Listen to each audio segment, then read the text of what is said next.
मंदिर विकास आराखडा राबवताना भूमी संपादन आणि पुनर्वसनाची प्रक्रिया प्राधान्याने पूर्ण करावी, भाविक पर्यटकांसाठी सोयीसुविधा निर्माण कराव्यात आणि प्रत्येक काम दर्जेदार पद्धतीने झालं पाहिजे अशा सूचना सार्वजनिक बांधकाम विभागाच्या अतिरिक्त मुख्य सचिव मनीषा म्हैसकर यांनी दिल्या।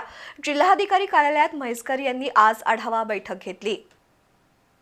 सार्वजनिक बांधकाम विभागाच्या अतिरिक्त मुख्य सचिव मनीषा म्हैसकर यांनी आज श्री अंबाबाई मंदिर, ज्योतिबा मंदिर आणि सर्किट बेंचच्या इमारतीची पाहणी केली। त्यानंतर म्हैसकर यांनी बांधकाम विभागामार्फत कोल्हापूर जिल्ह्यात सुरू असलेल्या विकास कामांचा आढावा घेतला। श्री अंबाबाई आणि ज्योतिबा विकास आराखडा, खिद्रापूर तसंच सारथीची इमारत, त्याचबरोबर शेंडा पार्कातील प्रशासकीय इमारतीच्या कामाची माहिती पुरातत्व आणि बांधकाम विभागानं दिली। मंदिर विकास आराखड्याची अंमलबजावणी करताना भूसंपादन आणि पुनर्वसन प्रक्रिया प्राधान्याने पूर्ण करा। प्राधान्यक्रम ठरवून कामांवर निधी खर्च करावा। भाविक आणि पर्यटकांसाठी आवश्यक सोयीसुविधा निर्माण कराव्यात। मंजूर कामं वेळेत पूर्ण करावीत। कामांच्या गुणवत्तेमध्ये कोणत्याही प्रकारची तडजोड करू नये अशा सूचना म्हैसकर यांनी दिल्या। कोल्हापूर जिल्ह्यात सध्या सुरू असलेल्या विकास कामांबाबत म्हैसकर यांनी समाधान व्यक्त केलंय।